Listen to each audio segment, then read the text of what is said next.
Les épidémies de grippe surviennent chaque année. La grippe causée par un virus se caractérise principalement par l'apparition brutale d'une forte fièvre, de maux de tête et de douleurs musculaires. La plupart des malades guérissent en une semaine, sans avoir besoin de traitement médical, signe que l'organisme a mis en route des mécanismes de défense efficaces. Quels sont ces mécanismes ?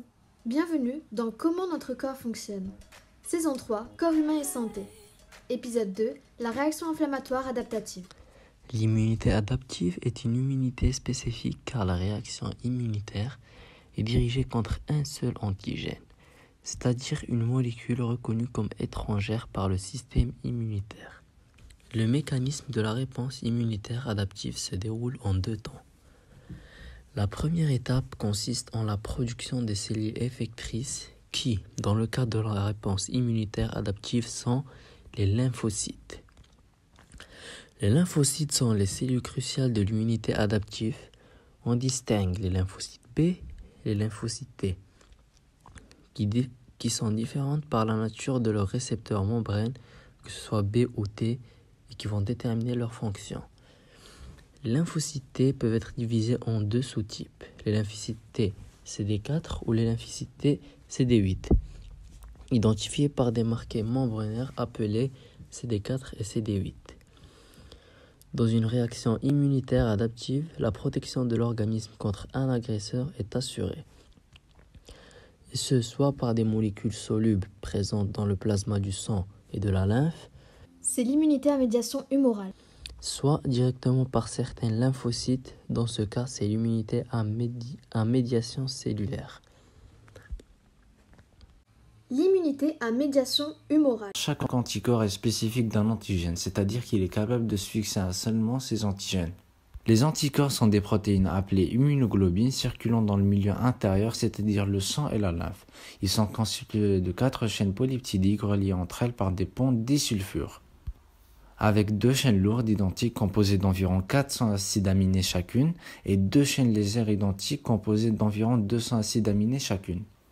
Chacune des molécules d'anticorps possède une partie constante identique pour tous les anticorps qui constituent le site de fixation des phagocytes et une partie variable formée de 2 sites identiques de reconnaissance et de fixation capables de se lier de manière spécifique à une région précise de la molécule étrangère appelée déterminant antigénique. La spécificité des anticorps est due à la partie variable formée par l'association de l'extrémité d'une chaîne lourde et d'une chaîne légère, où les séquences d'acides aminés qui les constituent sont différentes d'un anticorps à un autre. Les quelques lymphocytes portant à leur membrane le même anticorps sont qualifiés de clones de lymphocyte B. De très nombreux clones du lymphocyte B, plus de 10 puissance 10, préexistent avant tout contact avec les antigènes.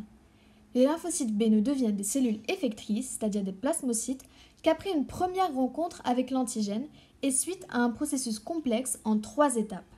La première étape est la sélection clonale, ou reconnaissance antigénique. Parmi les différents clones de lymphocyte B, un seul est capable de se lier à l'antigène. La deuxième étape est l'amplification clonale. Les lymphocytes B spécifiques de l'antigène se multiplient de manière importante par mitose. Cette étape nécessite l'interaction avec les lymphocytes TCD4. La troisième étape est la différenciation. Les lymphocytes B se différencient en plasmocytes, sécréteurs d'anticorps, et en lymphocytes B mémoire. Les plasmocytes produisent des anticorps dans l'appareil de Golgi et le réticulum endoplasmique, puis les libèrent dans le milieu extérieur. On dit qu'ils sécrètent des anticorps. L'apparition d'anticorps dans le sang rend l'organisme séropositif pour l'antigène considéré.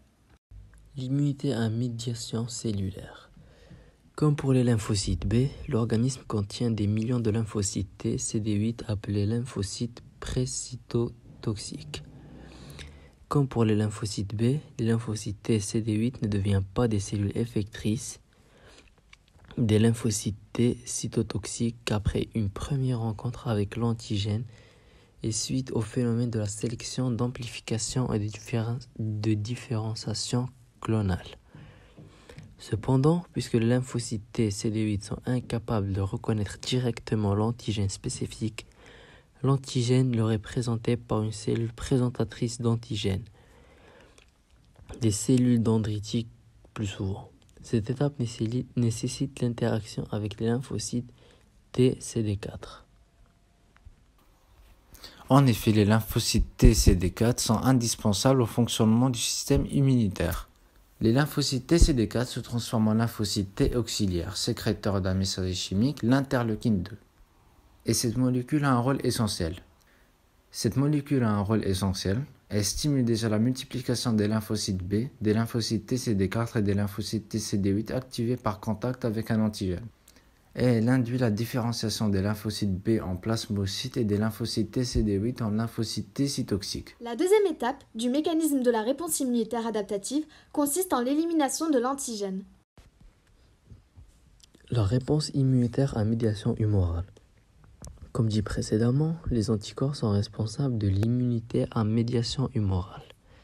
Les anticorps sont capables de se lier à des antigènes grâce à leur site anticorps. C'est la réaction antigène-anticorps. Il se forme donc des complexes humains insolubles. C'est la première étape de la réponse immunitaire humorale. La deuxième étape consiste en l'élimination des complexes humains ou des éléments étrangers recouverts d'anticorps.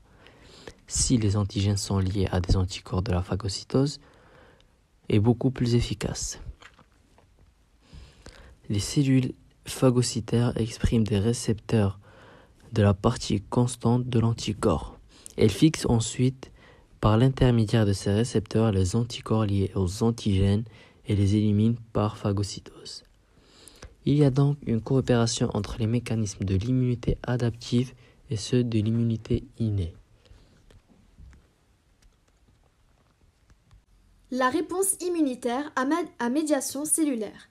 Les anticorps sont des molécules trop grosses pour traverser les membranes. Elles sont donc inefficaces contre les pathogènes intracellulaires. C'est donc ici que les lymphocytes T cytotoxiques jouent un rôle important. Ils sont capables de détruire toute cellule infectée par des virus et cellules tumorales. Les cellules infectées expriment à leur surface des fragments peptidiques issus des protéines du pathogène que n'expriment pas les cellules saines. Chaque lymphocyte T cytotoxique ne possédant qu'un seul type de récepteur T, il ne reconnaît qu'un seul type d'antigène. Cette reconnaissance déclenche la libération par le lymphocyte T cytotoxique de substances qui entraînent quelques heures plus tard la mort de la cellule, soit par cytolyse, des protéines libérées par le lymphocyte T cytotoxique perforent la membrane de la cellule, ou par apoptose. Des signaux émis par le lymphocyte T cytotoxique déclenchent une autodestruction de la cellule attaquée.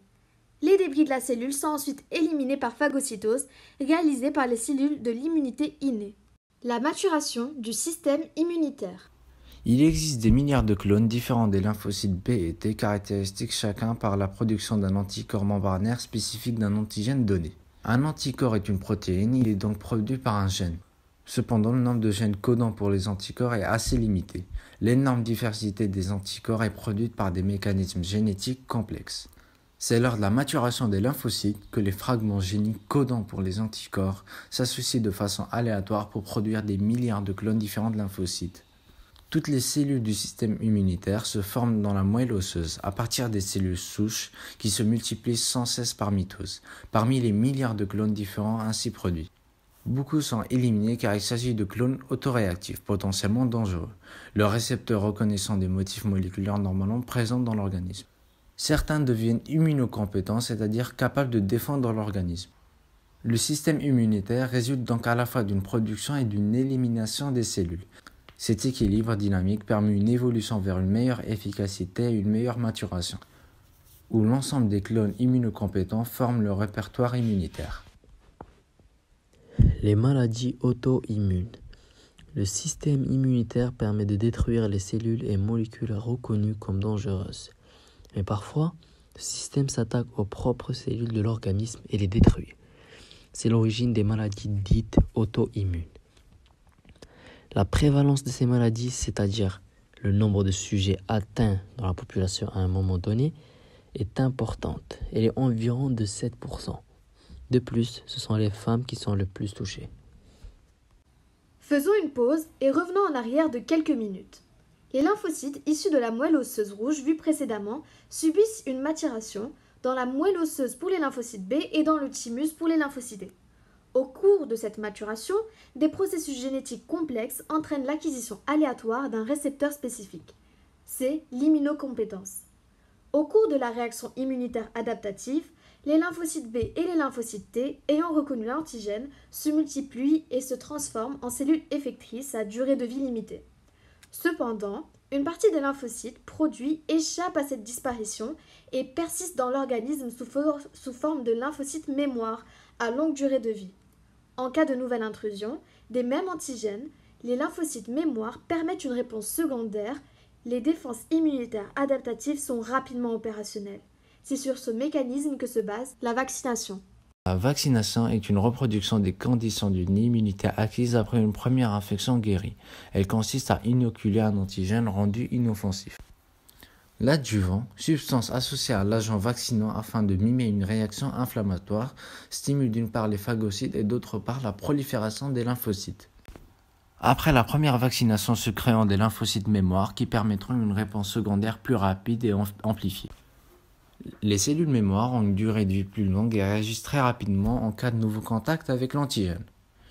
Les rappels permettent d'augmenter le nombre de cellules mémoire et le taux d'anticorps et entraînent une réaction immunitaire beaucoup plus rapide et plus intense. La vaccination permet ainsi de modifier le phénotype immunitaire. Merci d'avoir regardé jusqu'au bout et à une prochaine vidéo.